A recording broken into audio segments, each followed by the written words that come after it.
Welcome back. In this lecture, you're going to learn how to connect Google Ads to your Google Analytics, improve the tracking of that data, and then where to find all of that precious data. Let's dive in. First of all, you're going to need two things. Number one is to be logged into your account and not the demo account, simply by clicking into accounts, going into your account and your property. The second thing that you need is to have a Google Ads account that is connected to this Gmail that you're using and that you're logged into your Google Analytics on. They need to be using the same Gmail. Then what we're going to do is move down to admin, scroll down until we see Google Ads links. Click there, and then we're going to click on link, choose Google Ads account, select the account, confirm. Click on next. We're going to make sure that we enable everything here so that it's gathering as much data as it possibly can. And then go down and click on next. Make sure that it's on.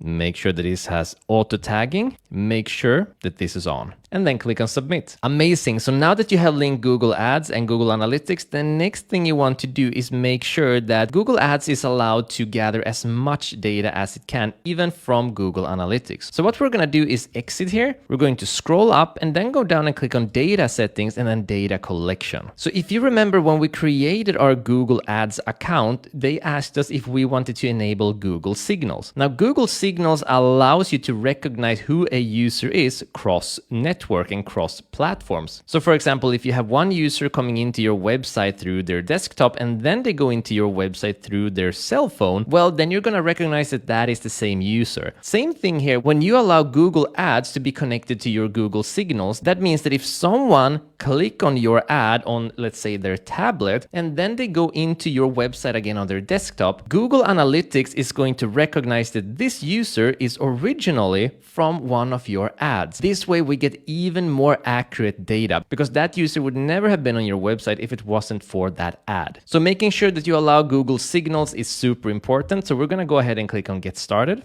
click on continue, and then activate. And then what we want to do is go down to where it says user data collection acknowledgement. I acknowledge that I have the necessary privacy disclosures and rights from my end for the user collection processes of their data. And of course, this comes down to the privacy policy. So making sure that you're very clear in your privacy policy that you will be collecting their data, you will be processing it, and you will be using it for third parties, you are all good to go. So make sure you click on I acknowledge. And then that is all there is to it. Amazing. Now that you've added in Google Signals, not only will you be able to get much more accurate data, but you will also enable things as retargeting. By recognizing who the user is, you're also going to be able to target that user again using something called retargeting ads. Now, this isn't an ads course, but if you're familiar with ads, you'll know that this is a very valuable tool to have in your arsenal. And then in order to find where all of that data is going to end up, all we need to do is move over to the left and click on advertising and then go down to all channels. And then you're going to get an amazing amount of data here. Let me show you how it looks like on the demo account. So as you can see, we can see all of our different channels here. But what is so interesting is that we can see what the cost of the ads are. And you can get that because they are connected, Google Ads and Google Analytics. And then we can see important data such as return on ad spend. And return on ad spend is based on how much are you getting back per $1 spent. So if your return on ad spend is 1, that means that for every $1 spent, you're getting $1 back in return. So that means that when you have a return on ad spend that is at 0.55, you are really going to want to bump those numbers up in order to know that you are staying profitable. Because if you are paying $1 for your ads and you're getting 50 cents in return, that's not going to perform that well over time, is it? But all of this amazing data is available right in here. You just go to advertising, all channels, and then you can compare exactly how it's doing, how much revenue you're making, how much you're paying for the ad cost, and how much you're getting back from those ads. Amazing. So with that said, if you want to learn how to track different campaigns in even more details, I'm going to show you how to do just that in the next lecture. See you there.